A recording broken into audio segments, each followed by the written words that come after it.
하나, 둘, 예. 안녕하세요.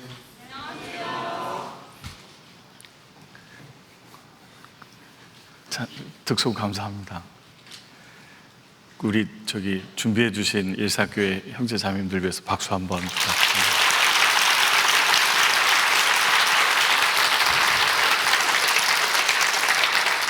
예, 같이 기도하시겠습니다.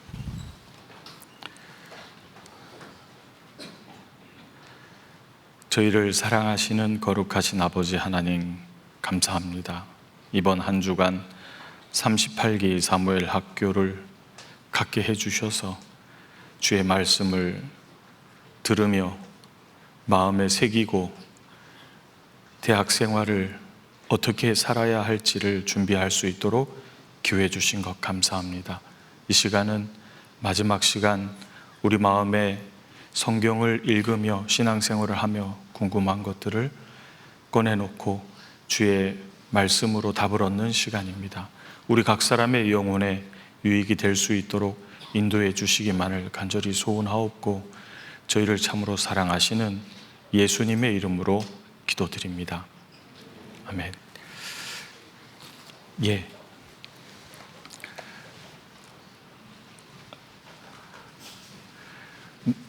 눈이 다 맑아지셨어요.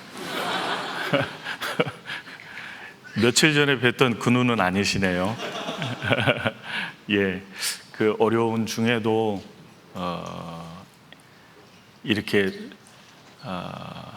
공부하고 테스트도 보고 마음도 속상하기도 하고 한데도 끝까지 이렇게 그 자리에 앉아서 함께 해주시는 것 참 감사합니다.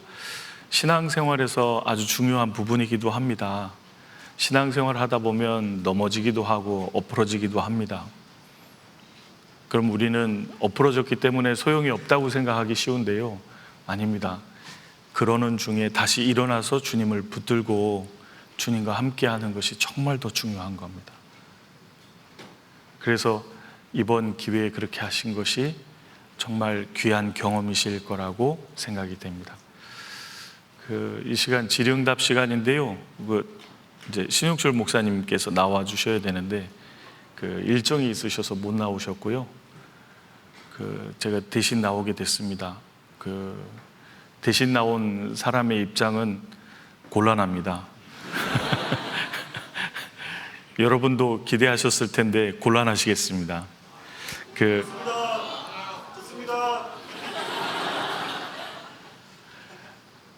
운영본부 상품이 있나요?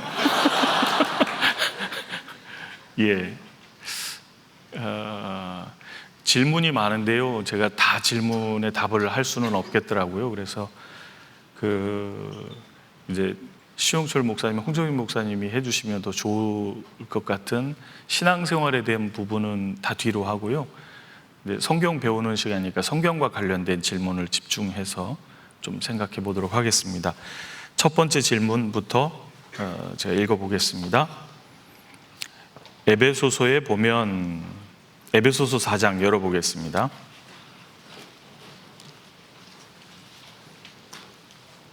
에베소서 4장 10절입니다.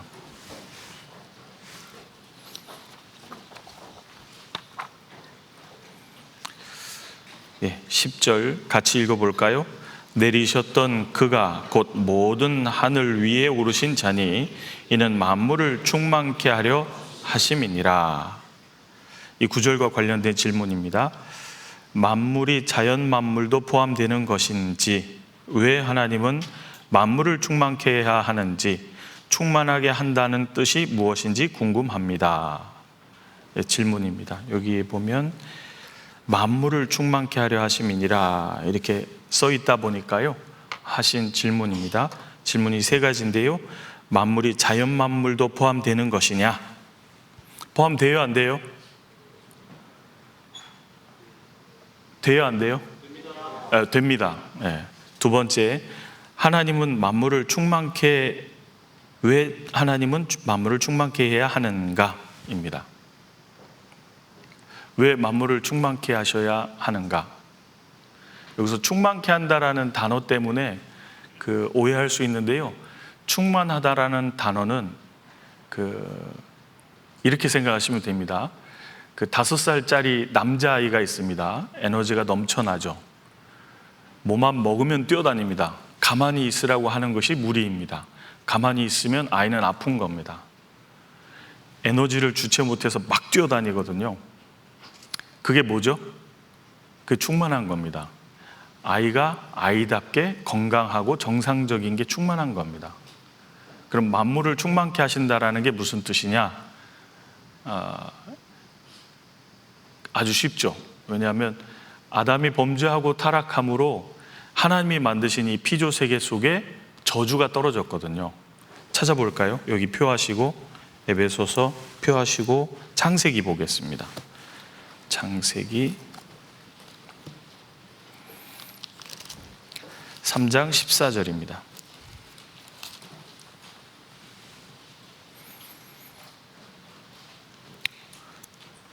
같이 읽어볼까요? 여호와 하나님이 뱀에게 이르시되 내가 이렇게 하였으니 내가 모든 육축과 들의 모든 짐승보다 더욱 저주를 받아 배로 다니고 종신토록 흙을 먹을지니라. 하나님께서 뱀을 저주하시면서 하신 말씀인데요, 여기 보면 모든 짐승보다 더욱 저주를 받았다라는 것은 모든 짐승에게도 저주가 내렸다는 거예요, 안 내렸다는 거예요? 내렸다는 말입니다. 그러니까 모든 짐승도 저주를 받게 된 거예요. 그거 아십니까? 모기가 암컷은 알을 베야 되기 때문에 이제 피를 빨아먹지 않습니까? 그렇죠? 근데 모기가 피를 빠는 것이 이게 저주받은 뒤의 모습인 것으로 보여요. 왜냐하면 모기는 과일즙을 먹기도 하거든요, 수컷은. 근데 암컷은 피를 빨아서 알을 낳게 하기 위해서 피를 빨게 됐다는 겁니다. 그러니까 저주받기 전에는 피와 관계없이 다른 걸 먹고도 살 수 있었다는 거잖아요. 그렇죠? 그리고 모든 짐승은 풀만 먹었다고 돼 있는데 저주가 내린 후에는 짐승이 짐승을 잡아먹는 일이 생긴 거잖아요. 그렇죠? 그러니까 모든 짐승 세계 속에서도 저주가 떨어졌어요, 안 떨어졌어요? 떨어졌다라는 말입니다. 또 3장 17절입니다. 아담에게 이르시되 내가 내 아내의 말을 듣고 내가 너더러 먹지 말라 한 나무 실과를 먹었은즉, 같이 읽을까요?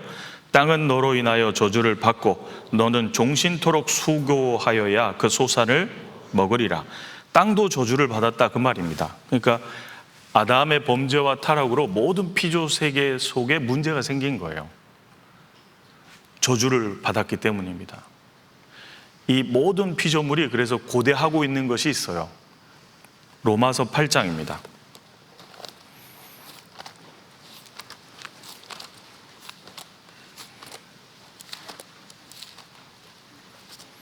로마서 8장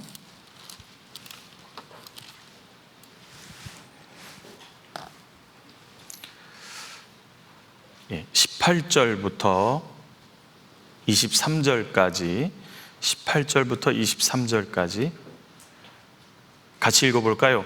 생각건대 현재의 고난은 장차 우리에게 나타날 영광과 좋게 비교할 수 없도다. 피조물에 고대하는 바는 하나님의 아들들에 나타나는 것이니 피조물이 허무한데 굴복하는 것은 자기 뜻이 아니요 오직 굴복해 하시는 이로 말미암음이라. 그 바라는 것은 피조물도 썩어짐의 종노릇한 데서 해방되어 하나님의 자녀들의 영광의 자유에 이르는 것이니라. 피조물이 다 이제까지 함께 탄식하며 함께 고통하는 것을 우리가 아나니 이뿐 아니라 또한 우리 곧 성령의 처음 익은 열매를 받은 우리까지도 속으로 탄식하여 양자 될 것 곧 우리 몸의 구속을 기다리느니라. 자, 여기 그 내용이 잘 설명되어 있는데요, 18절에 생각건대 현재의 고난은 형제자매님들, 그리스도인의 삶은 고난의 연속입니다. 원래 인생도 고난의 연속입니다. 고난이 없어지기를 바라면 그리스도인으로서 살지 못합니다. 구원받지 않았어도 인생은 고난의 연속이거든요. 인생은 고난을 위하여 났나니 불티가 위로 나름 같음이니라. 자연스럽게 고난이 계속되게 돼 있다 그 말입니다. 그런데 잘못 생각하면 편안한 삶을 추구할 수 있어요. 그렇지 않다는 겁니다. 그리스도인들은 그거에다가 그리스도인으로 살기 때문에 더 고난이 있어요. 복음을 전하기 위해서는 고난이 있습니다. 그래서 현재의 고난은 장차 우리에게 나타날 영광과 좋게 비교할 수 없다. 그렇죠. 우리는 여러분이 이번 한 주간 이렇게 수고하고 애쓰는 것이 일종의 고난이잖아요. 우리도 세상 사람들처럼 편안한데 시원한데 누워가지고 놀고 싶기도 한데 그걸 치는 거잖아요. 일종의 고난이거든요. 그 고난은 장차 우리에게 나타날 영광과 비교할 수 없다 하면서 그 다음에 보시면 피조물에 고대하는 바는 영어 성경에도 크리에이션이잖아요. 그 모든 만물이잖아요. 바라고 있다 그 말입니다. 하나님의 아들들이 나타나는 걸 바래요. 자, 여기서 하나님의 아들들이 나타나는 것이 뭐냐?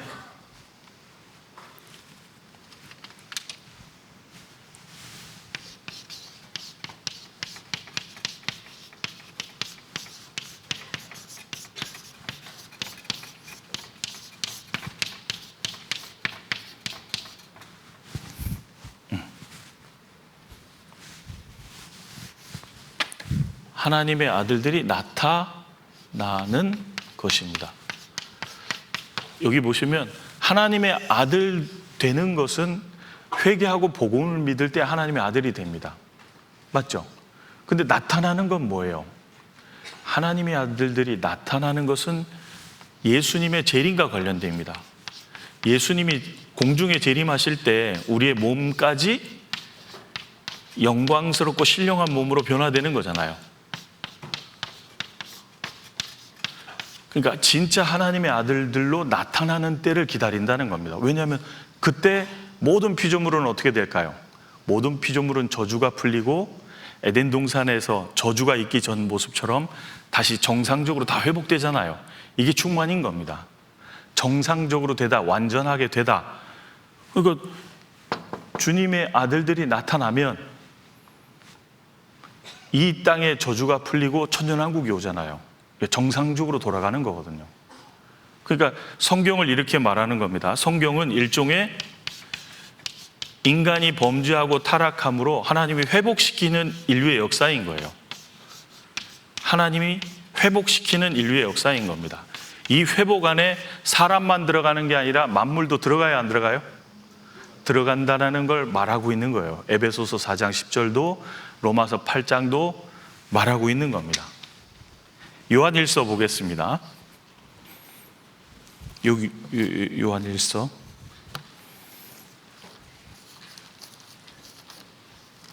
3장입니다.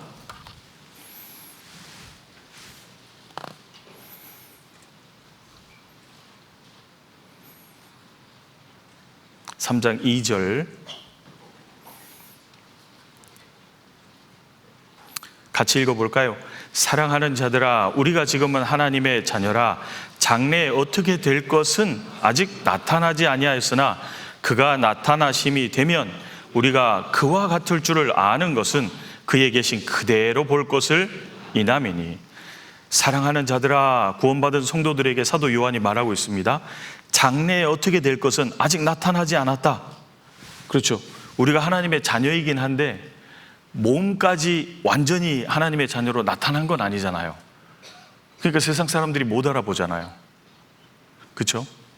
그런데 그가 예수님이 나타내심이 되면 우리가 그와 같을 줄을 아는 것은 예수님처럼 변화된다 그 말입니다. 우리의 몸이 영광스러운 몸으로 변화된다 그거예요. 그게 나타나는 겁니다. 하나님의 아들들로 나타나는 거예요. 그래서 로마서 8장에 피조물이 고대하는 바는 하나님의 아들들이 나타나는 것을 고대한다. 왜? 저주가 풀리고 원상태로 회복되는 것을 기다리고 있다 그 말입니다. 그래서 예수님이 초림하신 것은 우리만 구원할 뿐 아니라 온 우주 만물을, 이 저주에 얽힌 이 세상을 하나님이 회복시키기 위한 것도 들어있다라는 겁니다. 그것을 에베소서 4장 10절이 설명하고 있는 거예요. 로마서 8장 다시 가보겠습니다.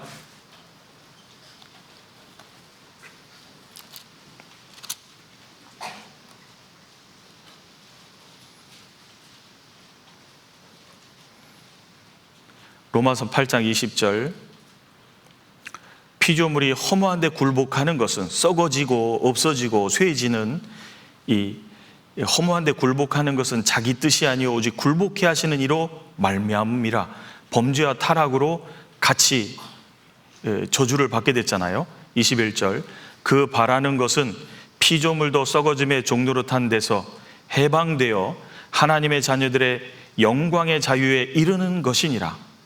그때 피조물도 다 충만케 완전케 되거든요. 피조물이 다 이제까지 함께 탄식하며, 피조물도 탄식한다고 되어 있습니다.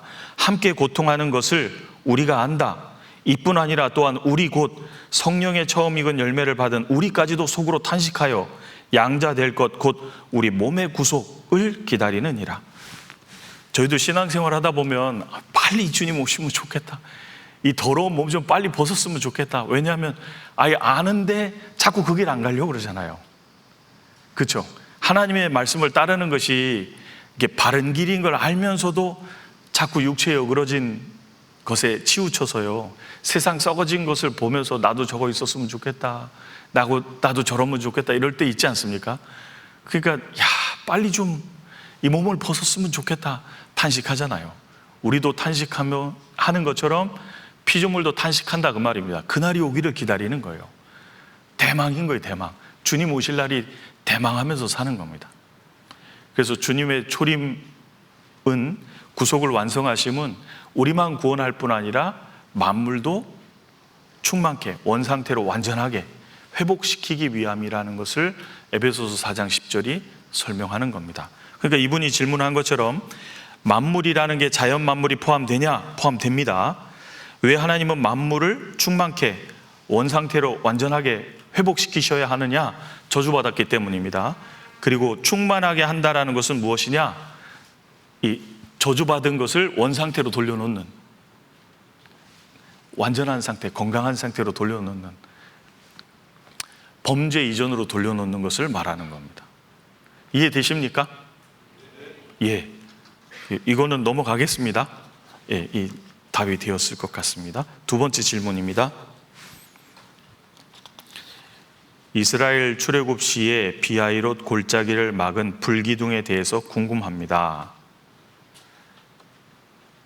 성경 강연의 말씀 중 홍해 기적 설명하시면서 이스라엘 백성이 비하이롯에 머물고 있을 때 비하이롯 뒤에 산악 지형이 골짜기 형태여서 불기둥이 딱 골짜기 입구를 막으면 애국 군대가 들어올 수 없다고 말씀하십니다.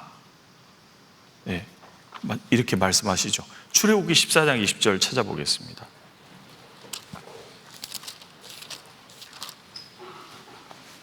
출애굽기 14장 20절.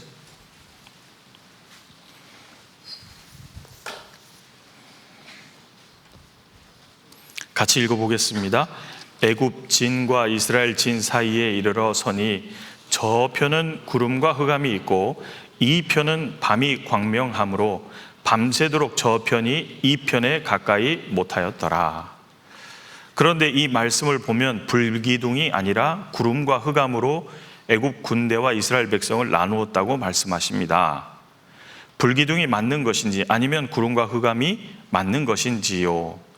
아니면 동일한 상황을 불기둥으로 표현한 말씀이 있어서 복합적으로 이해를 해야 하는 것인지 궁금합니다.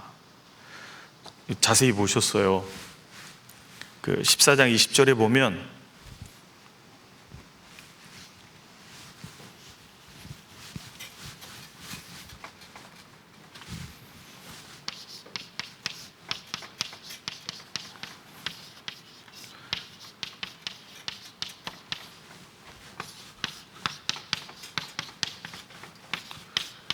두 진영이 있는데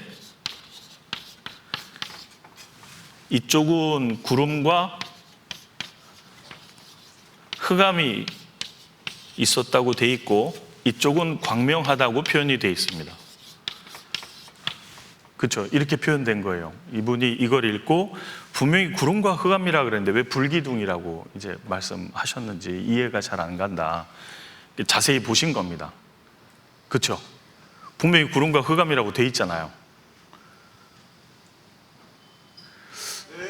예, 아니 제가 지금 의아해서 그럽니다. 왜 아무도 안 졸죠? 이야, 그 시험 스트레스가 대단하잖아요. 그쵸? 제가 첫날 신영철 목사님께서 시험을 즐겁게 보라 그랬을 때 속으로 저 혼자 튀어나온 말이 있습니다. 즐거워야 즐겁죠. 스트레스 장난 아니죠. 아, 이런 표현하면 안 되는데. 예, 이렇게 묘사가 돼 있는데요. 이 구름 기둥, 불 기둥 얘기는 13장부터 나오잖아요. 이스라엘이 어디서부터 애굽을 탈출하는지 장소가 써 있거든요. 시작이 어디죠? 세자예요. 라로 시작해요. 셋으로 끝나요. 어우, 야. 람셋에서 발행해서 이제 숫곳으로 가서 숫곳에서 에담으로 이렇게 이제 이동을 하게 되는 겁니다. 그런데 거기에 보면 구름 기둥과 불 기둥이 함께 했다라는 내용이 표현이 되어 있습니다. 13장 22절입니다. 21절, 22절. 여호와께서 그들 앞에 행하사 낮에는 구름 기둥으로 그들의 길을 인도하시고 밤에는 불 기둥으로 그들에게 비취사 주야로 진행하게 하시니 낮에는 구름 기둥 밤에는 불 기둥이 백성 앞에서 떠나지 아니하니라. 이게 초자연적인 현상이 이스라엘과 함께하는 장면이 보이는데, 이게 이제 이스라엘과 하나님이 함께하시는 상징적인 표현이죠. 근데 낮에는 무슨 기둥이요? 낮에 불기둥이면 큰일 나요. 뜨거운데 낮에 불기둥이면, 낮에는 구름기둥, 밤에는 뭐예요? 불기둥. 그렇죠? 그래서 항상 하나님이 앞서 행하시면서 이스라엘이 어느 쪽으로 가야 할지를 인도하셨다고 되어 있습니다. 신명기 1장에도 그런 표현이 되어 있어요. 그런데 여기 보면 주야로 진행하게 하셨다. 이스라엘이요, 애굽을 나갈 때 밤에는 자고 낮에는 가고 이런 게 아니라 밤낮으로 계속 이동을 한 겁니다. 그러니까 짧은 기간에 그렇게 이제 멀리 갈 수 있었던 거예요. 그 하나님이 힘을 주시면 밤새도록도 갈 수 있습니다. 왜냐하면 엘리야가 그 갈멜산에서 대교를 펼친 후에 갈멜산에서부터 쭉 내려갈 때 수십 킬로 되는 것을요, 쉬지 않고 계속 달려가잖아요. 하나님 힘 주시면 갈 수 있다, 그 말입니다. 어쨌든 이렇게 이제 진행을 하는데요, 이런 중에 이제 14장 보시면 14장 1절입니다. 여호와께서 모세에게 일러 가라사대 이스라엘 자손을 명하여 돌쳐서 바다와 믹돌 사이에 비하이롯 앞 곧 바알스본 맞은편 바닷가에 장막을 치게 하라. 이제 방향을 돌이켜서 이제 홍해가 있는 쪽으로 인도에 가신 겁니다. 그때 애국 군대가 뒤로 쫓아와서 아까 읽었던 것처럼 이제 14장 19절입니다. 이스라엘 진 앞에 행하던 하나님의 사자가 옮겨 그 뒤로 행하매 구름 기둥도 앞에서 그 뒤로 옮겨 애굽 진과 이스라엘 진 사이에 이르러서니 저편은 구름과 흑암이 있고 이편은 밤이 광명함으로 밤새도록 저편이 이편에 가까이 못하였더라. 이렇게 돼 있어요. 그러니까 구름과 흑암 그리고 이편에는 밤이 광명했다. 지금 시기는 언제예요? 아침, 점심, 저녁, 밤. 시기는 언제냐 하면 밤입니다. 밤새도록이라는 표현도 나와요. 그런데 몇 구절 가면 이런 표현이 나옵니다. 어떤 표현이냐면 14장 24절입니다.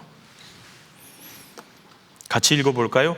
새벽에 여호와께서 불, 구름, 기둥 가운데서 애국 군대를 보시고 그 군대를 어지럽게 하시며. 자, 이 표현인데요,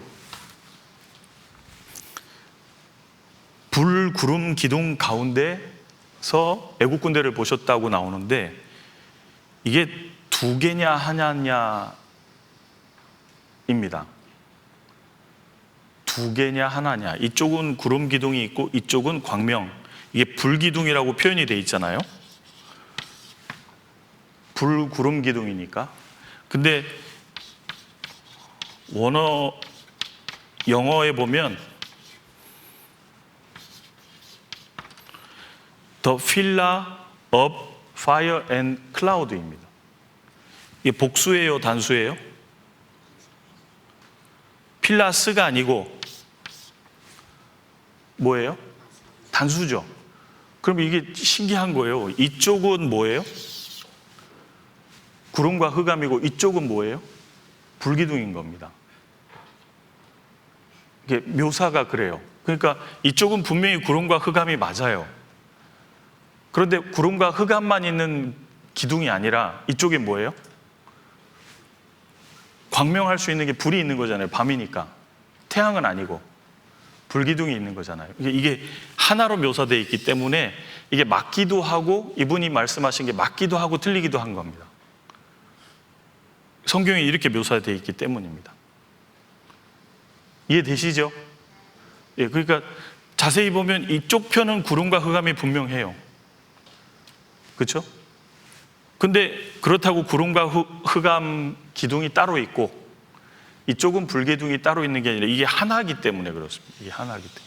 이거는 하나님만 하실 수 있는 거잖아요. 이게 초자연적인 이런 현상이 어떻게 있을 수 있냐고요. 이거 하나님만 하실 수 있는 거잖아요. 그래서 이게 하나로 묘사되어 있다라는 겁니다. 마태복음 28장 그 뒷부분에 보면 아버지와 아들과 성령의 이름으로 세례를 주고 했을 때 The names of Father and Son 그리고 Holy Spirit이 아니고 names가 아니고 The name of Father. 왜 그렇게 나올까요? 단수로. 삼위일체 하나님이시기 때문에 이름이 하나인 거예요. 근데 아버지와 아들과 성령의 이름으로 세례를 주라 이렇게 나오는 겁니다. 하나다 그 말입니다. 하나. 이것도 뭐예요? 그러니까 하나다 그 말입니다. 하나. 그래서 이분이 자세히 보셨는데요. 구름과 흑암이 맞기도 하고 그렇다고만 할 수 없는 건 불도 있어요, 없어요? 있기 때문에 맞기도 하고 틀리기도 한 거예요. 묘사가 이렇습니다. 이해되시죠? 이분 자세히 보신 거예요. 자세히 보셨는데 24절에 의해서 이런 모습이었구나라는 걸 알 수 있다는 겁니다. 그러니까 불기둥이 막았다라는 것으로 하면 틀리는 얘기는 아닌 거예요. 불기둥이 있긴 있었으니까. 맞아요? 여보세요? 예, 그래요. 그래요. 이 질문은 넘어가도 될까요? 예, 넘어가겠습니다. 목사님 안녕하세요. 천국에 관련된 성경 질문 드립니다. 아래 천국에 관련된 성경 구절이 있습니다. 찾아보겠습니다. 요한계시록 4장.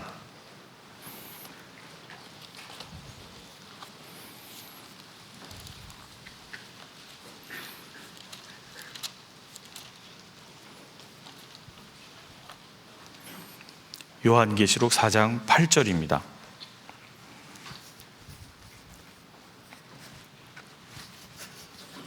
같이 읽어볼까요? 네 생물이 각각 6 날개가 있고 그 안과 주위에 눈이 가득하더라. 그들이 밤낮 쉬지 않고 이르기를 거룩하다 거룩하다 거룩하다 주 하나님 곧 전능하신 이여 전에도 계셨고 이제도 계시고 장차 오실 자라 하고. 여기 보면 밤낮이라는 단어가 나오죠. 밤낮이라는 단어입니다. 근데 여기가 구원받은 성도들이 있는 곳이거든요. 근데 밤낮이라는 단어가 나와서 이분이 질문하신 겁니다. 7장 15절도 보겠습니다. 7장 15절.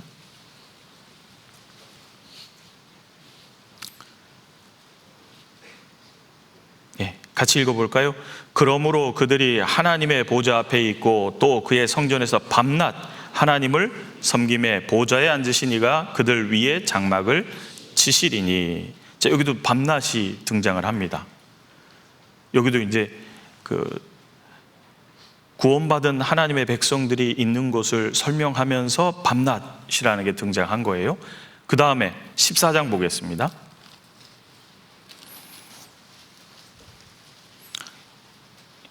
이번에는 지옥을 말하면서 밤낮이 등장합니다. 14장 11절 같이 읽을까요? 그 고난의 연기가 세세토록 올라가리로다. 짐승과 그의 우상에게 경배하고 그 이름의 표를 받는 자는 누구든지 밤낮 쉼을 얻지 못하리라 하더라. 여기도 밤낮이 나오고요. 20장입니다.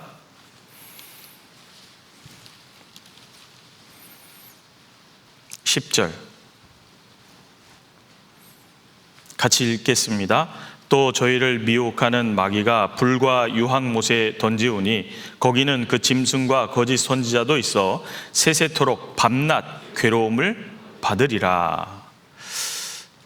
이 네 구절뿐 아니라 더 있긴 하지만 네 구절만 적었습니다. 네 구절의 공통점은 밤낮이라는 단어입니다.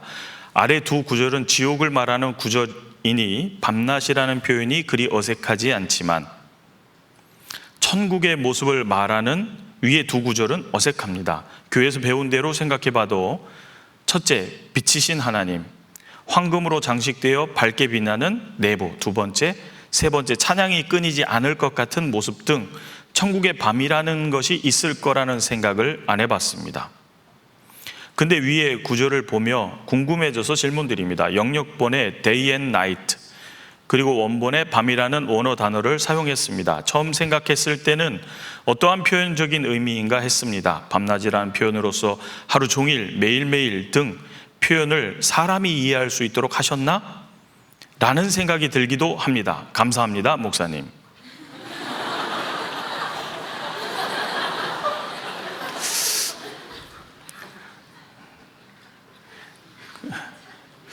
알아들어야 되는 거죠. 이게 궁금한 거다라는 얘기는 안 하셨는데요. 어쨌든 밤낮이라는 단어가 나와서 질문을 하신 겁니다. 천국에는 밤이 없을 것 같은데 왜 밤낮이라는 단어를 쓰셨을까? 입니다. 천국에 밤이 있어요, 없어요? 천국에 밤이 있어요, 없어요? 없어요. 어디서 있죠?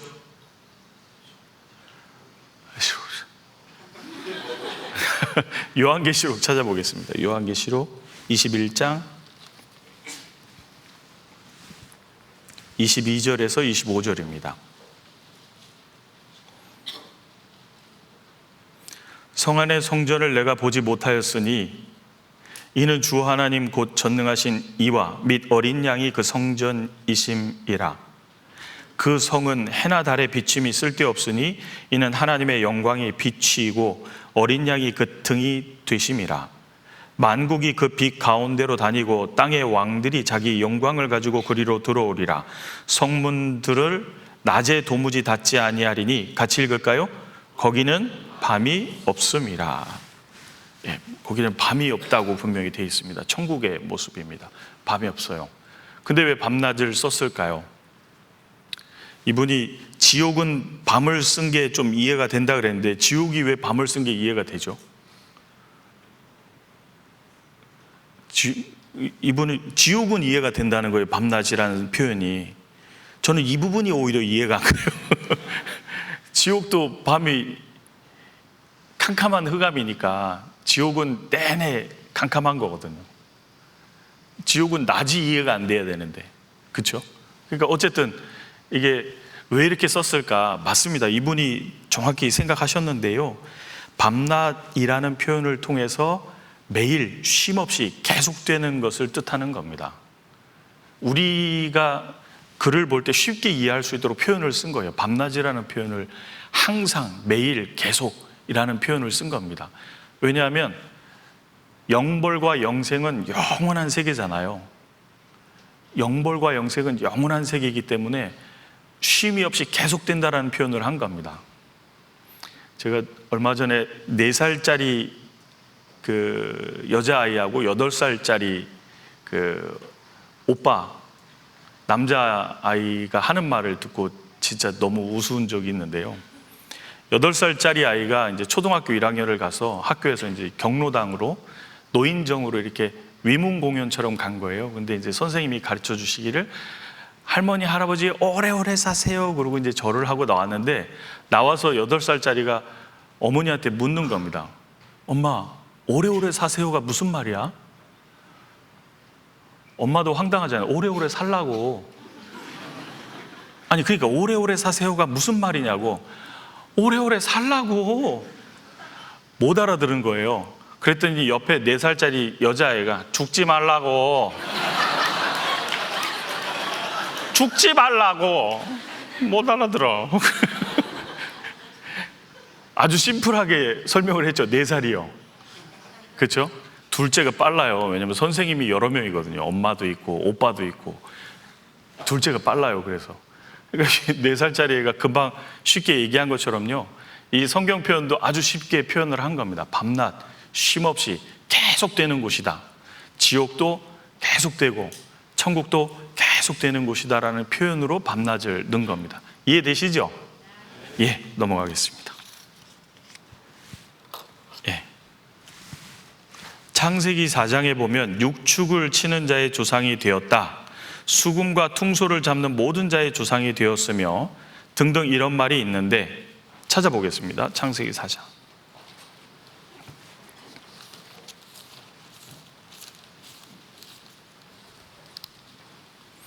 창세기 4장입니다. 20절. 아단은 야발을 낳았으니 그는 장막에 거하여 육축 치는 자의 조상이 되었고 그 아우의 이름은 유발이니 그는 수금과 퉁소를 잡는 모든 자의 조상이 되었으며 실라는 두발가인을 낳았으니 그는 동철로 각양 날카로운 기계를 만드는 자요. 이런 얘기가 나오는 겁니다. 그랬는데 이분의 질문은 이런 말이 있는데, 노아의 홍수 이후로 노아 식구들만 살아남았는데 이런 말을 쓰신 이유가 무엇인가요? 그렇죠. 노아 홍수 이후로는 다 심판으로 죽고 노아와 그 세 아들이 살아서 그 아내들과 다시 역사를 시작하게 되잖아요. 그러니까 굳이 이런 걸 쓸 필요가 있느냐, 이런 얘기를 하셨습니다. 하나님이 왜 써놓으셨을까요? 이사야서 41장에 하나님이 우상들에게 소송을 일으키라, 확실한 증거를 보이라, 이전 일에 어떠한 것을 구하라. 그렇죠? 장래에 어떻게 될 것을 말하라 그랬잖아요. 그러니까 하나님은 인류 역사가 어떻게 시작되어서 어떻게 흘러갔는지를 명확히 말씀하시는 거예요. 왜냐하면 노아 홍수 이후에 후손들이요, 똑같이 목축을 했을까요, 안 했을까요? 했죠. 농사 지었을까요, 안 지었을까요? 지었죠. 음악, 예술 이런 걸 발전시켰을까요, 안 시켰을까요? 했죠. 기계 만들었을까요, 안 만들었을까요? 그런데 그게 언제부터일까요? 노아 후손들이 만들어낸 게 아니고 그 전부터 있었다는 말이잖아요. 기원을 말해주는 겁니다. 우리 시대도 다른 사람 것을 자기 것이라고 이렇게 가로채는 사람이 있잖아요. 그 거짓말이잖아요. 그렇죠? 하나님은 어떻게 인류의 역사가 시작됐는지를 정확히 말해주시는 거예요. 여러분 생각해 보세요. 가인이 농사 짓는 자였는데 가인이 독특하게 농사 짓는 것을 고안해냈을까?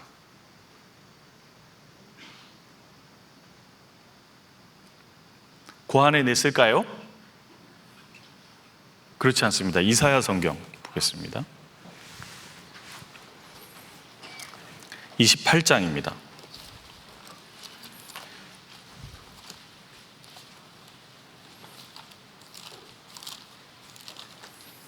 28장 23절.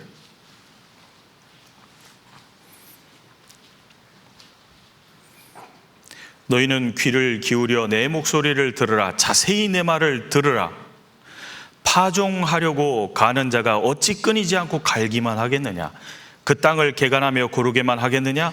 지면을 이미 평평히 하였으면 소의 향을 뿌리며 대의 향을 뿌리며 소맥을 줄줄이 심으며 대맥을 정한 곳에 심으며 귀리를 그 가에 심지 않겠느냐? 여기 보시면요, 하나님이 농사를 어떻게 지어 나가는 건지를 하나님이 알게 하신 거잖아요. 땅을 처음에는 갈아엎어야 되잖아요. 그리고 씨를 뿌릴 때 씨를 뿌리는 씨에 의해서 씨를 뿌리는 장소까지도 하나님이 예비를 하신 거거든요. 아무 데나 심는 게 아니에요.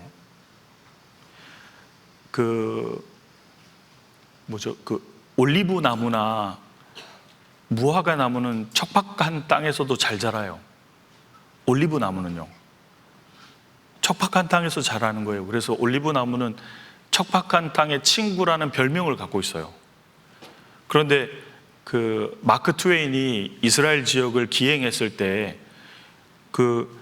황무한 땅의 친구라는 선인장이나 올리브 나무를 한 그루도 본 적이 없다고 이렇게 써 있잖아요.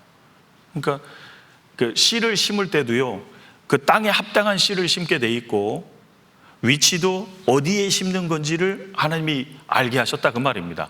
그러니까 농사를 지을 수 있는 거예요, 거기에 맞춰서. 그리고 그 뒤에 보면 26절, 이는 그의 하나님이 그에게 적당한 방법으로, 같이 읽을까요? 보이사 소회양은 도리깨로 떨지 아니하며 대회양은 수레바퀴를 굴리지 아니하고 소회양은 작대기로 떨고 대회양은 막대기로 떨며, 이게 추수할 때 나다를 빼낼 때도요, 방법이 적당한 게 있는 겁니다. 수레바퀴를 굴리는 것도 있고요, 도리깨로 터는 것도 있고요, 다양하게 되어 있는 거예요. 그 씨에 의해서, 열매에 의해서 결정된다, 그 말입니다. 그러면서 29절, 28절, 곡식은 부수는가? 도리깨로 털고 수레바퀴를 굴리는 건 부시기 위해서가 아니잖아요. 아니라 늘 떨기만 하지 아니하고 그것에 수레바퀴를 굴리고 그것을 말굽으로 밟게 할지라도 부수지는 아니하나니 열매 위해서 그렇게 하도록 했다, 그 말입니다. 29절 같이 읽을까요? 이도 만군의 여호와께로서 난 것이라. 그의 모략은 기묘하며 지혜는, 농사 짓는 것까지도 하나님이 계획하시고 배려하시고 사람이 농사를 짓도록 하신 거예요. 그냥 사람이 고안해서 이렇게 농사 짓면 되겠다가 아니다, 그 말입니다. 음악은 어떨까요? 음악은 사람이 만든 게 아닙니다. 서양 음악사를 공부해 보면 음악이 언제부터 있었는지 역사는 말해주지 못합니다. 옛날부터 있었다밖에 몰라요. 근데 음악은 어디서 왔을까요? 이사야서 14장에 보면 루시퍼를 위해서 준비된 것이 악기들이었잖아요. 음악은 하나님께로부터 온 겁니다. 그러니까 사람이 그걸 활동을 할 수 있는 거예요. 그러니까 전부 어디로부터 왔다는 거예요?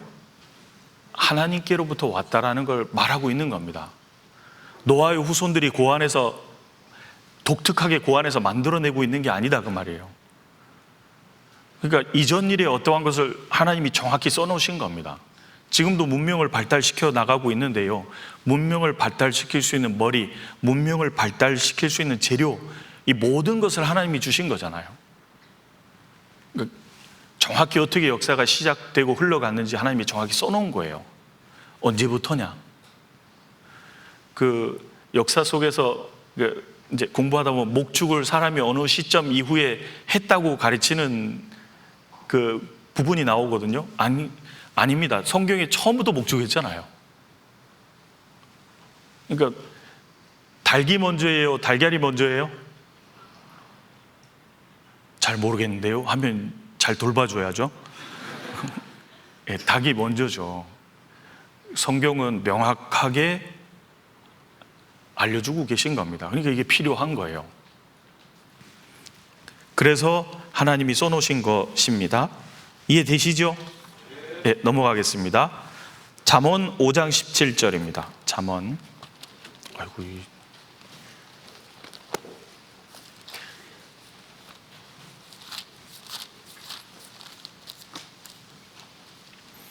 잠언 5장 17절 같이 읽어보시겠습니다. 그 물로 내게만 있게 하고 타인으로 더불어 그것을 나누지 말라. 이 구절에 대한 질문입니다. 타인과 더불어 나누지 않는 물은 무엇인가요? 신앙생활은 나누는 것이라고 알고 있습니다. 나누면 안 되는 보편적인 것들은 알고 있지만 더 뜻이 있는가 하여 여쭈어봅니다. 좋은 하루 되세요. 예, 감사합니다. 예.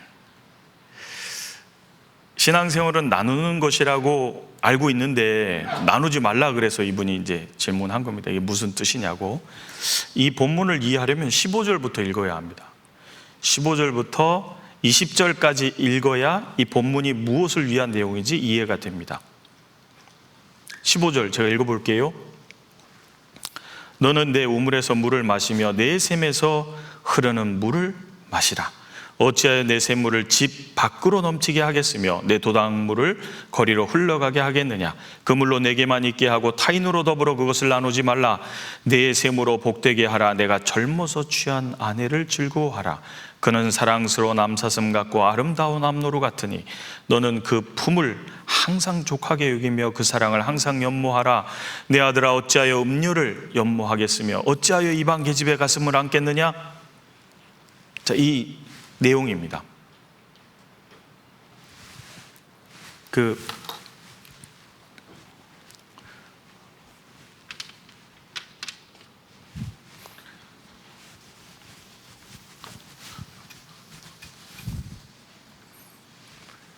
이제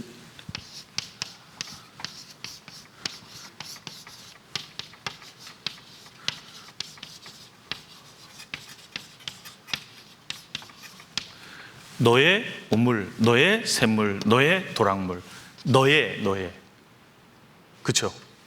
내 물을 이렇게 됐는데요. 물은 뭐죠? 인생을 살아나가는데 꼭 필요한 필수품입니다. 물은 갈증을 해소해 주죠. 물은 꼭 있어야 되는 필수품이죠. 그렇죠? 우리 인생에 갈증이 있을 때 항상 해결해 주는 물입니다. 근데 이 물을 쭉 있다 보면 물을 뭐라고 얘기하셨냐면, 중간에 눈치 빠른 분은 벌써 알아차려 주셨을 것 같은데요. 18절입니다. 내 샘으로 복되게 하라. 같이 읽을까요? 내가 젊어서 취한 아내를, 이 부분은요, 이 부분은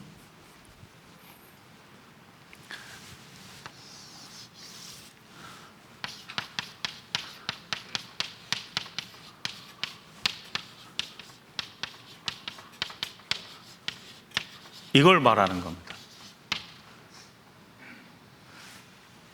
건전하고 정상적인 부부 생활은 어떻게 해야 되는지를 말해주는 거예요. 왜냐하면 물을 누구라 그랬죠? 아내입니다. 아내. 여러분은 아직 결혼 안 해서 모르실 거예요. 결혼하면요, 남편이 회사 가면요 얼마나 힘든데요. 별 욕도 듣고 하대도 당하고 무시도 당하고 곤란함도 당하고 하는데, 집에만 가서 아내랑 같이, 사랑하는 아내랑 대화하고 알콩달콩 이렇게 교제하면요, 이 아내와 아이들을 위해서 내가 더 열심히 살아야지 힘이 나요. 그러니까 아내를 통해서 얻는 겁니다. 형제님들 잘 들어요. 너무 크게 웃었어요. 그러니까 이 젊어서 취한 아내가 우물, 샘물, 도랑물, 물에 비유되어 있는 거예요. 이 아내는 나눠서 돼요, 안 돼요? 아내를 나누면 어떻게 해요? 남편을 나눠요? 옆집 여자하고? 그 말도 안 되잖아요. 이건 나누는 게 아니다, 그 말입니다. 왜? 일평생 그 사람 인생에 항상 기쁨과 만족을 얻을 수 있도록 하나님이 주신 아내다. 그런데 어떻게 음료를 안겠냐? 그 말이 안 되지 않냐? 그러면서 잠언 요 부분은요, 건전한 부부 생활이 뭔지를 말하고 있는 겁니다. 이분은 중간 구절 하나 딱 읽으니까 나누지 말라고? 그리스도인 삶은 나누는 건데? 이러면 안 되는데? 왜 나누지? 예, 근데 이제 이거를 알면 나눠야 돼요? 나누지 말아야 돼요? 안 되죠. 큰일 나죠. 이렇게 말하고 있는 겁니다. 이해되시죠? 그러니까 문맥을 보면 뜻이 나오는데 한 구절만 딱 빼면 왜 그러지? 난 이해가 안 되네. 이렇게 될 수 있는 거예요. 그렇죠? 그래서 성경은 한 구절, 한 단어 문맥 안에서 살펴봐야 합니다. 문맥 안에서. 그 문맥은 한 장 안에서 이렇게 이제 살펴가는 거예요. 그래서 혼자 성경 보실 때요, 한 장을 읽으면 꼭 이렇게 정리해서 제목을 달아보는 걸 꼭 해보시는 것을 추천합니다. 그건 진짜 좋습니다. 기억에 남아요. 내가 해본 거거든요. 내가 해본 거라 이 내용이 금방 이제 와닿거든요. 이 부분은 이거 건전한 부부 생활에 대해서 하나님이 말씀해 주신 거라고 생각하면 금방 이해되실 겁니다. 그러니까 나누면 안 됩니다. 예. 이거 넘어가겠습니다.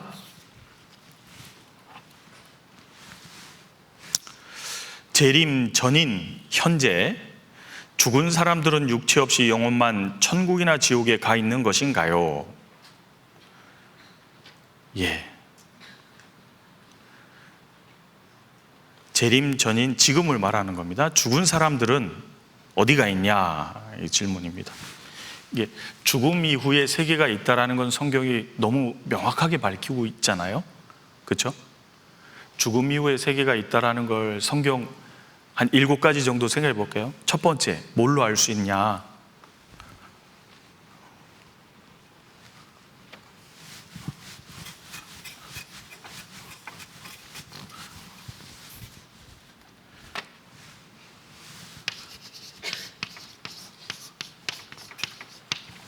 흙집에 살며 이렇게 표현되어 있잖아요.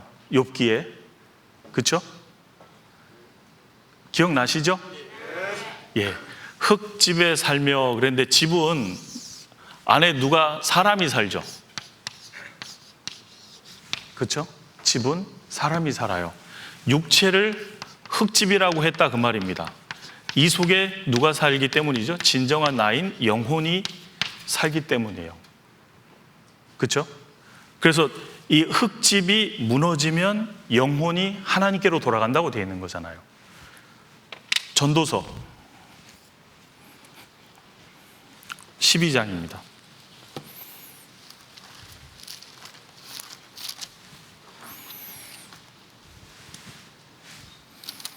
전도서 12장 1절.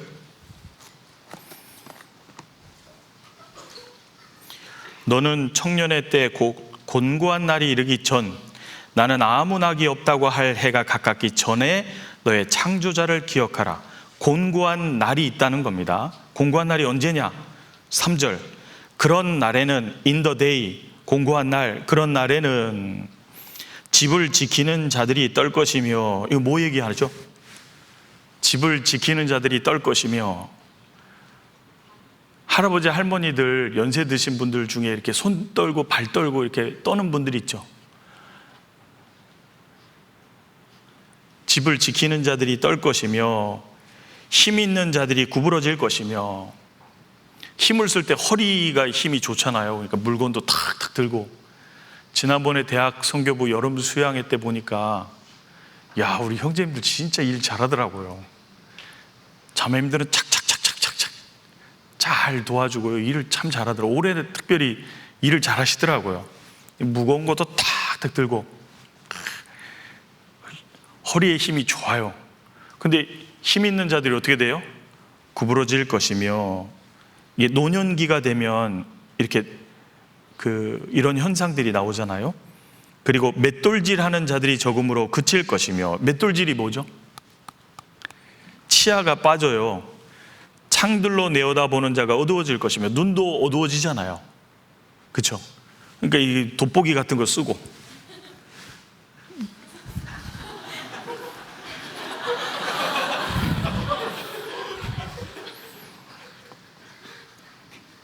예. 5절. 그런 자들은 높은 곳을 두려워할 것이며 길에서는 놀랄 것이며. 높은 데만 올라가도요, 아래 쳐다보면 오금이 저려서 높은 데도 잘 못 오르고요. 젊은이들은 막 올라가거든요. 살구나무가 꽃이 필 것이며. 살구나무 꽃 본 적 있어요? 살구나무 꽃 하얘요. 머리가 하얗게 된다 그 말입니다. 그러니까 노년기잖아요. 노년기. 그러다가 어떻게 돼요? 메뚜기도 짐이 될 것이며 가벼운 것도 못 들어요. 원육이 그치리니 이는 사람이 자기 영원한 집으로 돌아가고, 육체는 흙으로 돌아가는 거잖아요. 조문자들이 거리로 왕래하게 됨이라. 7절 같이 읽죠. 흙은 여전히 땅으로 돌아가고 신은 그 주신 하나님께로 돌아가기 전에, 그래서 영혼은 하나님께로 돌아간다 그랬잖아요. 욥기 19장에 내 가죽 이것이 썩은 후에 내가 육체 밖에서 하나님을 보리라. 분명히 죽은 이후에 끝나는 게 아니라 계속된다고 돼 있잖아요. 베드로후서 1장에도 사도 베드로는 자기 육체를 장막집에 비유했잖아요. 내가 이제 장막집을 떠날 때가 됐다고. 장막 텐트입니다. 텐트, 사람이 들어가서 있는 거잖아요. 그래서 그 죽음 이후의 세계가 있다라는 걸 흙집에도 비유를 하고 장막에도 비유를 하고, 전도서에 보면 이 육체를 벗으면 하나님께로 돌아간다 이렇게 표현이 되어 있는 겁니다. 그리고 두 번째로는 십자가에 못 박힌 강도에게 예수님이 뭐라 그러냐면 내가 오늘 나와 함께 낙원에 있으라. 내가 오늘, 그 사람 십자가에 못 박혀 죽는데 오늘 있다 그러잖아요. 존재가 없어지는 게 아니라 있다 그 말입니다. 그러니까 죽음 이후의 세계를 밝힌다라는 겁니다. 바울 사도가 이 육체를 떠나서 주님과 함께 거할 욕망을 가진 것이 더 좋다 그러잖아요. 육체를 떠났는데 죽었는데 주님과 함께 있잖아요. 그렇죠? 빌립보서 1장에도 내가 이곳을 떠나서 주님과 함께 거하는 게 좋다고 돼 있잖아요.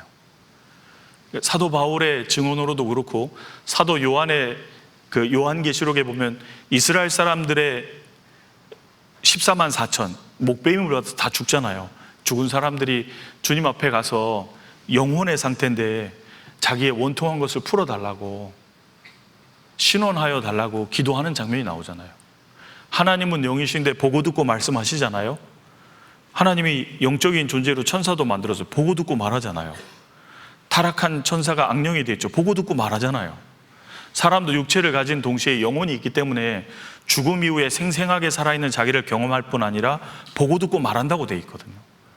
그러니까 성경은 분명하게 보고 듣고 말한다고, 죽은 이후에 끝이 아니라고 말하거든요. 그리고 예수님이 이렇게 누가복음 20장에 보면 이 세상 사람들은 시집가고 장가가지만 저 세상 사람은 그런 게 아니라고 말하잖아요. This world, that world 이렇게 말하잖아요. 마태복음에는 이 세상과 오는 세상, world to come, 오는 세상이라고 돼 있잖아요. 내세가 있다 그 말입니다. 그런데 문제는 이거죠. 내세가 있다라는 걸 성경을 통해서 분명히 알 수 있습니다. 근데 역사 속에서 지금 죽은 사람들이 어디가 있냐?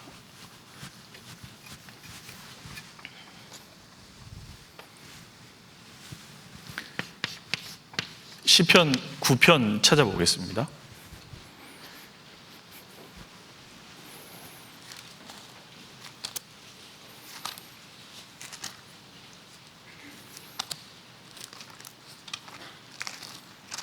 시편 9편 17절 같이 읽어볼까요? 악인이 음부로 돌아가며 하나님을 잊어버린 모든 열방이 그리하리로다. 악인이 음부로 돌아가며 그랬잖아요. 이걸 왜 찾았냐면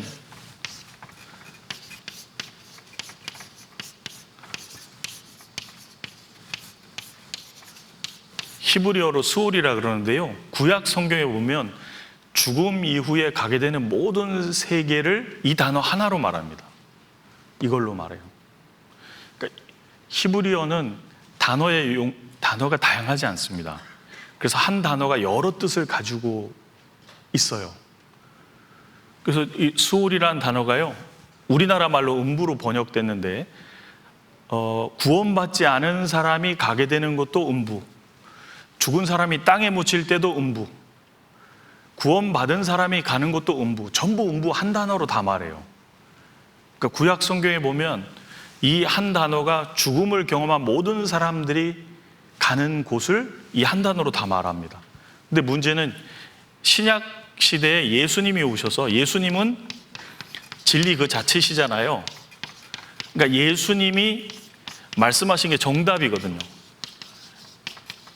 예수님이 죽음 이후에 가는 세계를 정확히 구별하십니다. 예수님이 구별하신 거예요. 그러면 이제 생각해 보면요,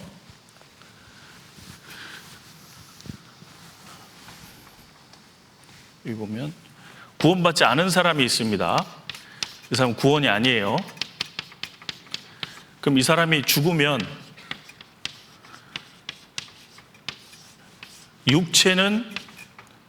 여기는 육체가 땅에 묻히고 무덤이죠.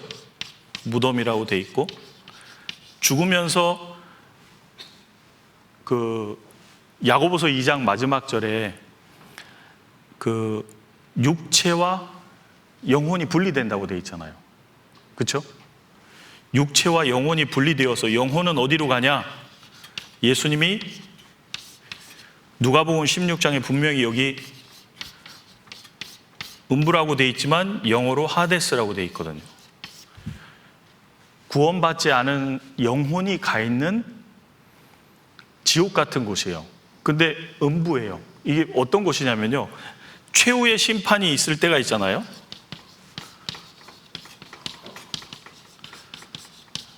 최후의 심판이 있을 때까지 여기서 대기하는데, 여기서 똑같이 고통을 받아요. 영혼이 고통을 느낍니다. 누가복음 16장.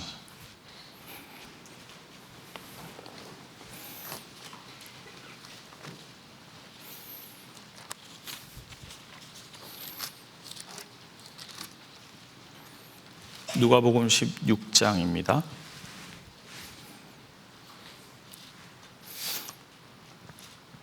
네.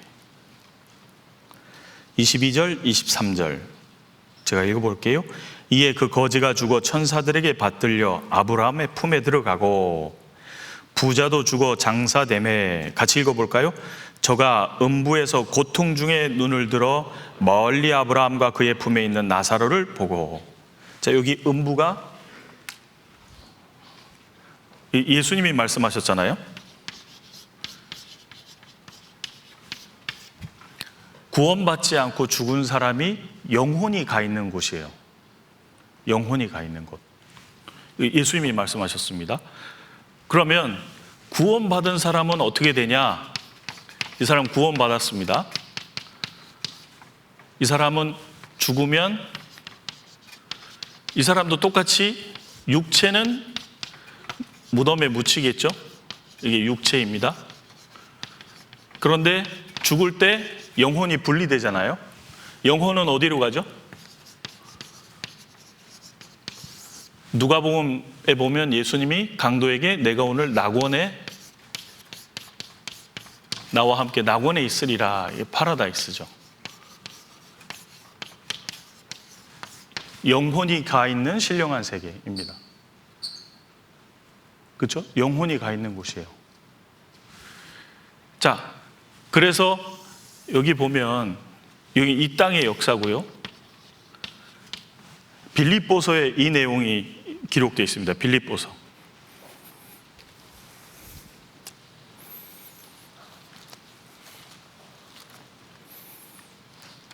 빌립보서 2장 9절 10절입니다.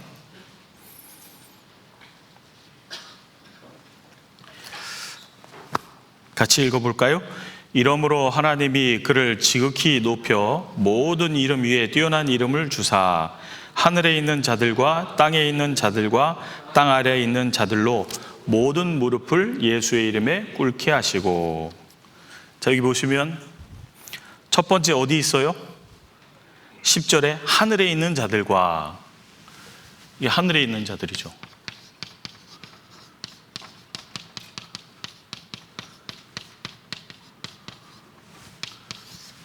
땅에 있는 자들과, 그리고 땅 아래에 있는 자들로 전부 무릎 꿇게 된다, 그 말입니다. 이게 이 땅 아래를 음부로 표현한 거잖아요. 음부예요. 하늘은 낙원이거든요. 영혼이 가 있는 곳입니다. 그래서 이 땅의 역사는 이제 보세요. 여기서 이방인의 때, 교회 시대가 끝나면 무슨 일이 있죠? 휴거가 있죠. 첫 번째, 누가 휴거되죠? 신구약 시대에 구원받고 죽은 모든 사람들이 먼저 부활합니다. 구원받고 죽은 사람들이잖아요. 두 번째 부활하는 부류는 누구예요? 이 땅에서 구원받은 성도들이 전부 부활합니다. 그러니까 부활이라는 말은 영혼의 영광스러운 몸으로 결합해서 들어가는 거예요. 영혼과 몸이 들어간다 그 말입니다. 그래서 여기가 뭐가 돼요? 여기가 그야말로 천국이잖아요. 여기는 영혼만 가 있고 여기는 몸까지 가 있고. 맞아요? 맞아요. 예. 여기서 이제 하나님의 어린 양의 혼인잔치가 열리게 되는 겁니다. 그러다가 보세요. 7년 환란 끝날 때 이스라엘 사람 중에 구원받은 사람들, 구원받고 죽은 사람들이 이때 부활하잖아요. 요걸 가리켜서 첫째 부활이라고 하는 겁니다. 첫째 부활. 요한계시록 20장입니다.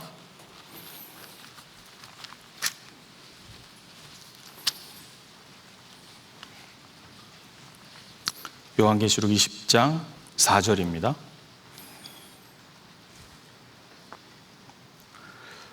또 내가 보좌들을 보니 거기 앉은 자들이 있어 심판하는 권세를 받았더라. 사도 요한이 봤는데요. 여기서 봤는데 보좌들이 있는 거예요.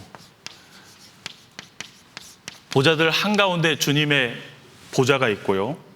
주님의 보좌가 있고 주변으로 보좌들이 있는 거예요. 보니까 거기 앉은 자들이 이미 있었죠? 앉은 자들은 이미 부활해서 들어온 구원받은 성도들입니다. 심판하는 권세를 받았더라. 또 내가 보니 예수의 증거와 하나님의 말씀을 인하여 목배임을 받은 자의 영혼들과 또 짐승과 그의 우상에게 경배하지도 아니하고 이마와 손에 그의 표를 받지도 아니한 자들, 이스라엘 사람들 중에 14만 4천 이 사람들입니다. 살아서 그리스도로 더불어 1000년 동안 왕노릇하니 그 나머지 죽은 자들은 그 1000년이 차기까지 살지 못하더라. 이는 첫째 부활이라. 이 첫째 부활에 참여하는 자들은 복이 있고 거룩하도다. 이 첫째 부활인 겁니다. 이해되시죠? 그러면 이 다음에 천년왕국이 있고요. 그리고 천년왕국 끝에 모든 세계가 없어지고 하늘과 땅이 온데간데 없어지고 최후의 심판이 딱 열리게 됩니다. 그래서 이 사람들이 나와요. 왜요? 여러분, 형벌이라는 게 있기 전에 재판이 있습니다. 이 사람의 죄의 형량에 의해서 이 사람의 벌이 정해지는 거라, 벌이 정해지는 심판이 이거라는 말인 겁니다. 그때까지 계속 고통받고 있는 거예요. 그게 음부입니다. 그리고 여기 나와서 이제 최후의 심판 후에 지옥 가는 사람도 몸과 영혼이 결합합니다. 지옥도 부활은 부활인 거예요. 근데 둘째 부활이죠. 둘째 부활에 참여하게 되면 이거 영원한 지옥인 겁니다. 마태복음입니다.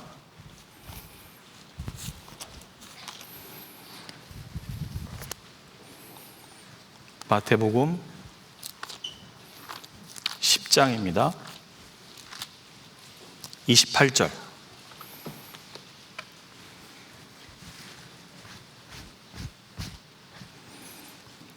10장 28절 같이 읽어볼까요? 몸은 죽여도 영혼은 능히 죽이지 못하는 자들을 두려워하지 말고 오직 몸과 영혼을 능히 지옥에 멸하시는 자를, 지옥은 몸과 영혼이 함께 멸해지는 곳입니다. 음부는 영혼만 가 있죠. 지옥은 몸과 영혼이 함께 멸해지는 데입니다. 요한복음 5장입니다. 요한복음 5장 29절.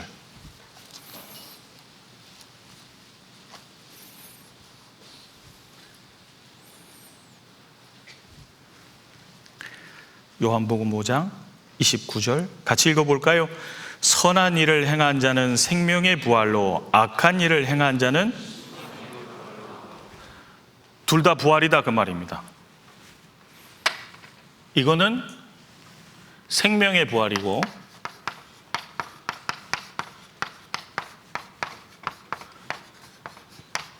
왜요? 선한 일을 했다라는 겁니다. 여러분, 선이 뭐죠? 선, 창세기 4장에 선이라는 단어가 제일 처음에 나오잖아요. 가인에게 하나님이 말씀하셨습니다. 내가 선을 행하였으면 어찌 낯을 들지 못하겠느냐. 하나님이 우리에게 원하시는 선은 예수 그리스도를 믿는 겁니다. 받아들이는 거예요. 근데 가인은 예수 그리스도의 메시아를 의지한 게 아니라 자기 공로와 자기 노력과 자기의 열심을 의지해서 하나님께 나왔잖아요. 받아줄 수가 없었잖아요. 선이 아니다 그 말입니다. 선을 행한 자는 생명의 부활로, 그 다음에 악을 행한 자는 무슨 부활이요? 이 심판의 부활입니다.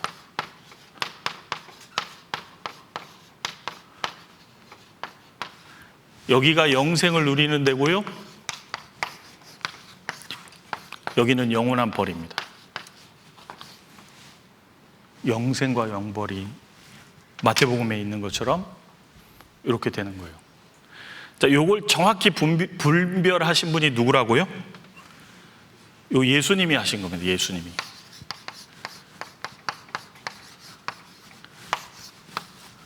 이게 누가복음 23장이고 요한복음 5장이고, 이게 예수님이 다 분별하신 거예요. 그래서 죽은 사람들 중에 구원받지 않고 죽은 사람의 영혼은 어디가 있어요? 구원받은 사람은 어디가 있어요?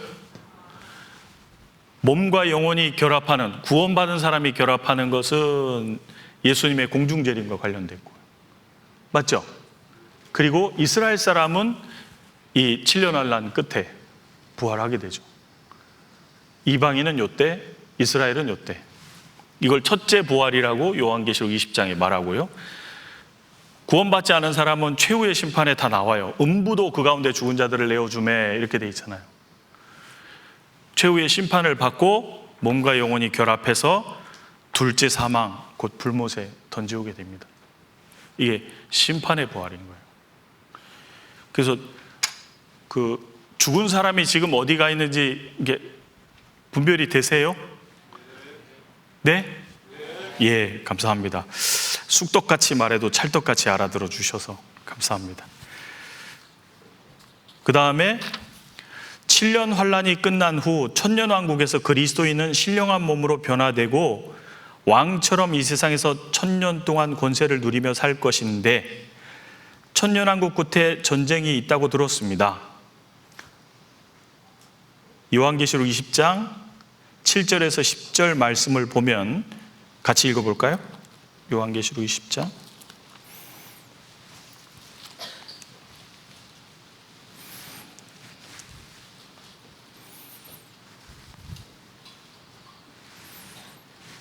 요한계시록 20장 7절.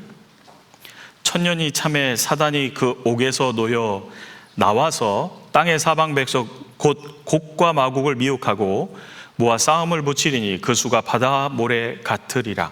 저희가 지면에 널리 퍼져 성도들의 진과 사랑하시는 성을 두루매 하늘에서 불이 내려와 저희를 소멸하고 또 저희를 미혹하는 마귀가 불과 유황못에 던지우니 거기는 그 짐승과 거짓 선지자도 있어 세세토록 밤낮 괴로움을 받으리라.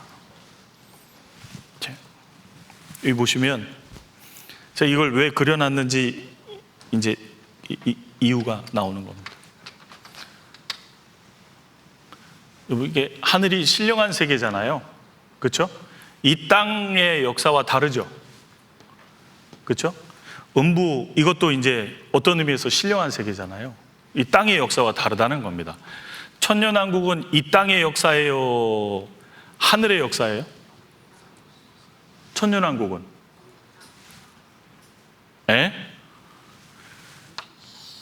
천년왕국은 이 땅의 역사잖아요. 그러니까 오해하시는 게 이것 때문인 거예요. 천년왕국에서 그리스도인들이 예수님과 함께 천년 동안 왕노릇 한다 그러니까 이 땅에서 왕노릇 한다고 생각을 하시는 겁니다. 질문입니다. 예수님이 이 땅에 안 계셨지만 하나님이 이 땅에 역사하셔요, 안 하셔요? 하나님이 주관해 가시죠. 이 땅에 안 보이잖아요. 신령한 분이니까. 그렇죠? 그리스도인들도 신령한 세계에 들어가서 주님과 함께 왕노릇 할 때 이 땅에 내려와서 우리처럼 앉아가지고 너는 이렇게 하고 너는 이렇게 하고 이게 아니고, 이게 아니잖아요. 이걸 오해하시는 거예요. 천년왕국은 이 땅의 역사예요. 아담 하와가 범죄하기 이전처럼 이 땅을 회복해가지고 한바탕 마지막으로 살게 하고 끝내버리는 이 땅의 역사인 겁니다. 그러면 그리스도인들은 어디 있어요? 이 땅이에요, 신령한 세계예요? 신령한 세계잖아요. 그렇죠? 그러니까 여기 보세요. 여기 9절, 저희가 지면에 널리 펴줘 성도들의 진과 사랑하시는 성을, 성도들의 진이 나오죠. 그리고 이 사람들이 있는 도시가 나와요. 자, 이게 이쪽에 있는 거예요, 여기 있는 거예요? 계세요? 여기 있는 거예요, 여기 있는 거예요? 여기 여기라고 몇 번을 말해요. 여기 여기 이 땅의 역사라고요. 이거는 구원받은 성도들, 이제 몸과 영혼이 부활한 성도들 얘기하는 게 아니고요, 이 땅에 있는 사람들을 말하는 거예요. 천년왕국 들어갈 때 하나님이 마귀를 잡아서 무저갱에 가둬요. 딱 가둬요. 마귀가 역사를 못 하잖아요. 그러니까 하나님을 섬기러 다 나오는 것처럼 보이다가 그러면서 안 올라오는 사람도 생겨요. 하나님을 아는 지식이 온 세상에 가득하고 하나님의 역사로 천년왕국이 됐는데도 섬기러 올라오지 않는 사람들이 있어서 하나님이 초월적으로 그들에게 비를 주지 않는다는 말씀까지 나오잖아요. 그러다가 천년왕국 끝에 마귀가 딱 풀려요. 마귀가 하는 일이 뭐죠? 그 사람을 유혹해서 마음을 드러나게 하는 거예요. 하나님을 원하지 않는 사람들은 대적하는 편에 딱 서는 겁니다. 그러니까 대치가 되는 거예요. 그러니까 이 땅에서 하나님 편에 서는 성도들의 진이 있어요, 없어요? 있다, 그 말입니다. 이 땅에서 육체를 가진 사람을 얘기하는 겁니다. 그리고 여기를 대적하는 세력이 딱 나오는데 하나님이 초월적으로 이들을 싹 심판에 넣는 거예요. 지옥으로 떨어진다고 되어 있잖아요. 그래서 이거는 이 땅의 역사라는 걸 기억하셔야 됩니다. 이 땅의 역사.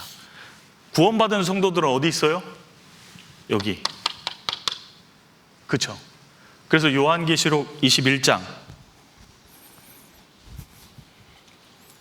1절 2절입니다. 또 내가 새 하늘과 새 땅을 보니 처음 하늘과 처음 땅이 없어졌고 바다도 다시 있지 않더라.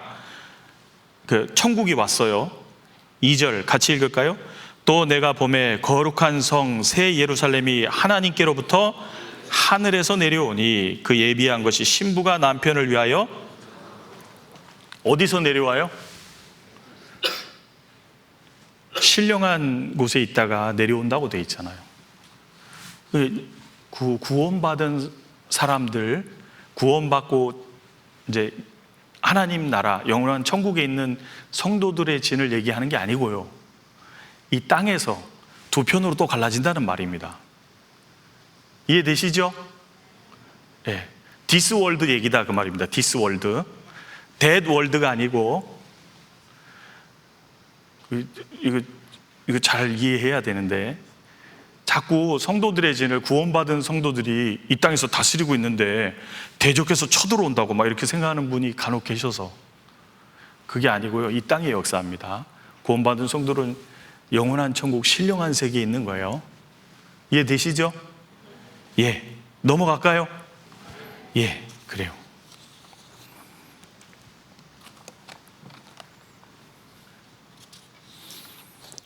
예, 이것까지만 해야 될 것 같은데요. 죄송합니다. 많이 못했네요. 예, 복음을 믿음으로 구원받는 것은 너무나도 당연한 진리임을 압니다. 아시는군요. 그런데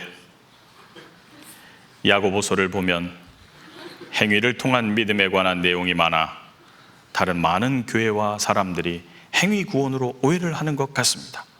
이를 전도하고자 하는 사람에게 어떻게 설명해야 할까요? 예,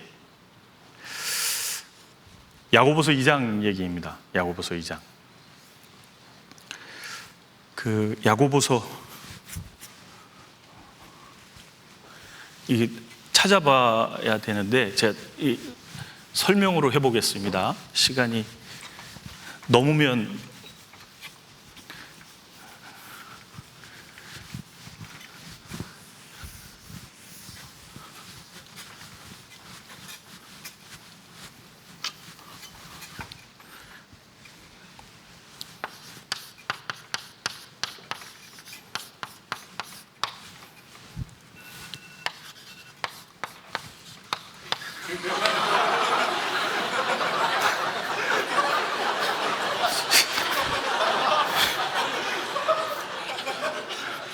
사람을 이렇게 밀어요. 갑자기 글이 안 써지네. 히브리서가 됐잖아요. 에이. 야고보서 2장에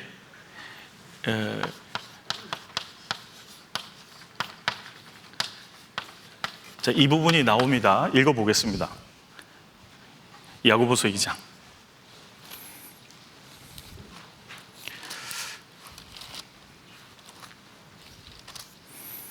네. 야고보서 2장 17절. 같이 읽어볼까요? 이와 같이 행함이 없는 믿음은 그 자체가 죽은 것이라. 26절. 같이 읽을까요? 영혼 없는 몸이 죽은 것 같이 행함이 없는 믿음은 죽은 것이니라. 자, 이 구절만 딱 보면 행함을 강조하는 얘기로 보인다 그 말입니다.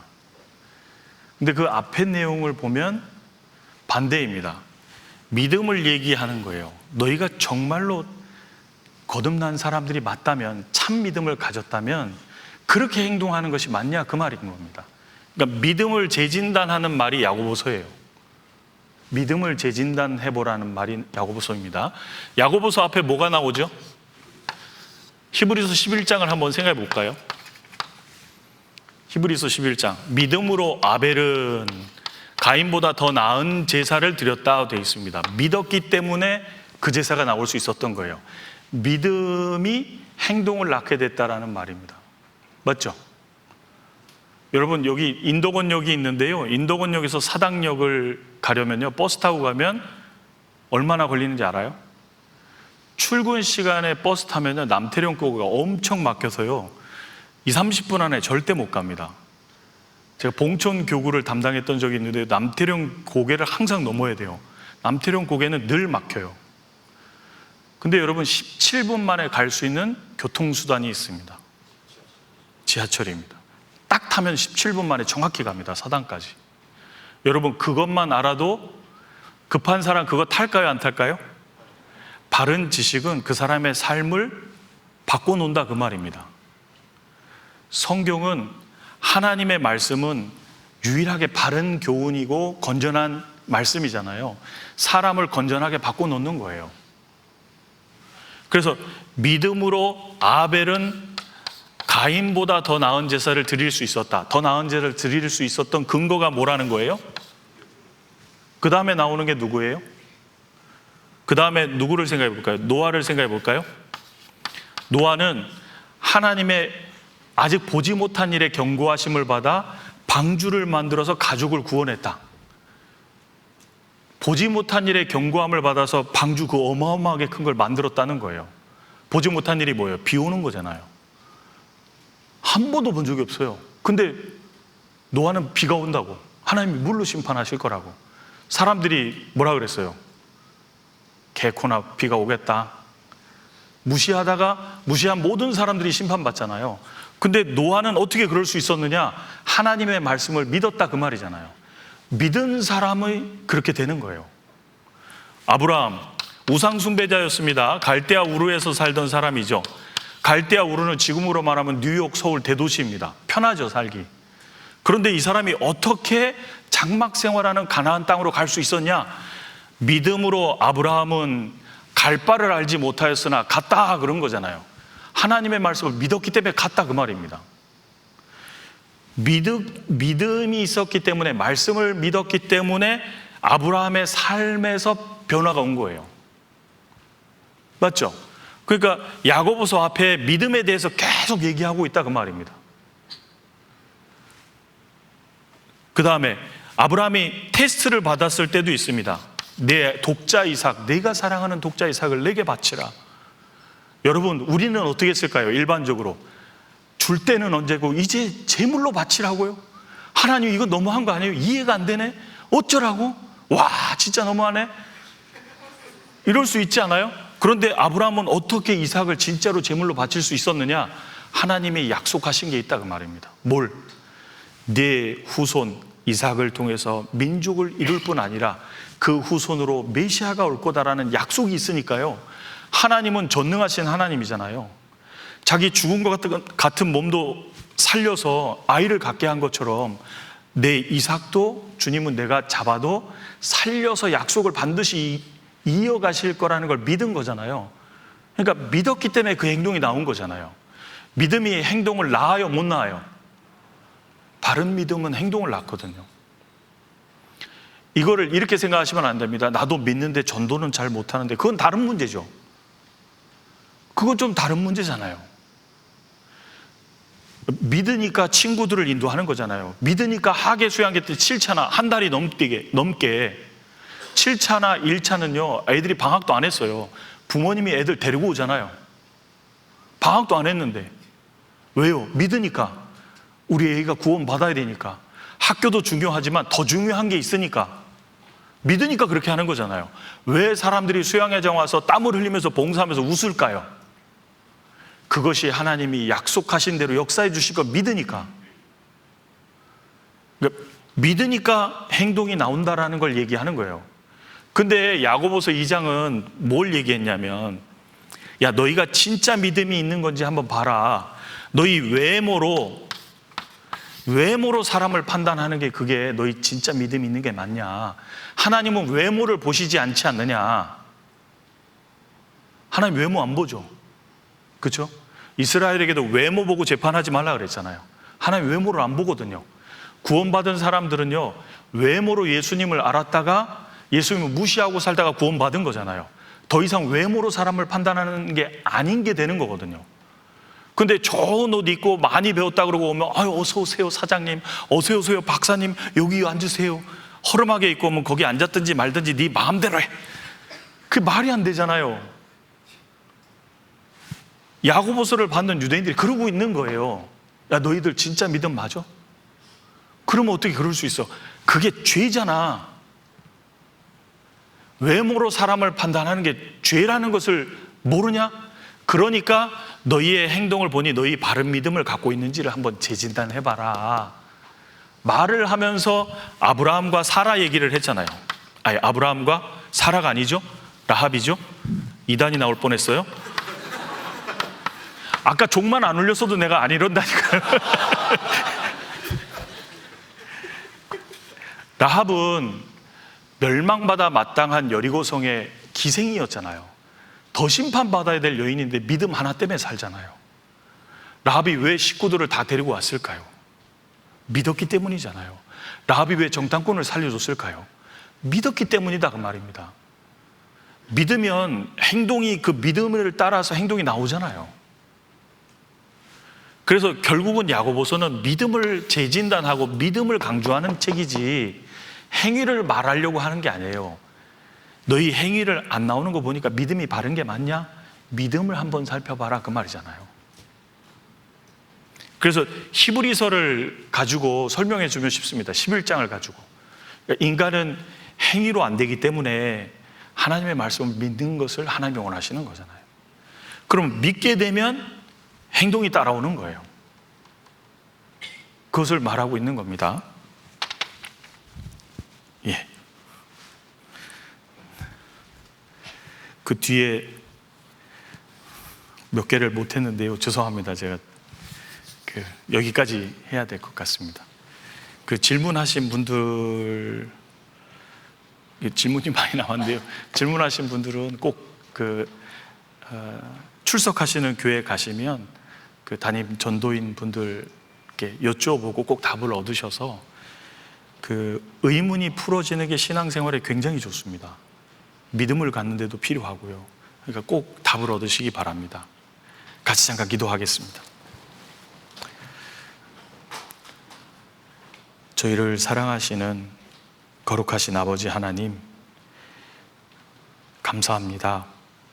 저희들에게 하나님의 말씀, 성경을 주셔서 하나님의 말씀으로 이 어두운 세상에서 우리의 길을 비추며 바르게 나아갈 수 있도록 늘 인도해 주시는 것을 감사합니다. 이번에 38기 사무엘 학교로 저희들을 모아주셔서 하나님의 말씀을 듣고 마음에 새기며 준비할 수 있게 해주신 것 감사합니다. 무엇보다도 이제 외치라라는 말씀을 따라서 세상에 나가서 외쳐보려 합니다. 많은 갈등이 있을 것이고 많은 반향이 있을 것이고 많은 어려움이 있겠지만 오직 주의 말씀을 의지하고 주님이 원하시는 뜻을 따라서 복음을 나아가서 외치며 늘 주님을 경험하는 우리 모두가 되게 해주셔서 주님께 모두가 귀하게 쓰임받는 우리 형제자매들이 되실 수 있도록 인도하여 주시옵소서.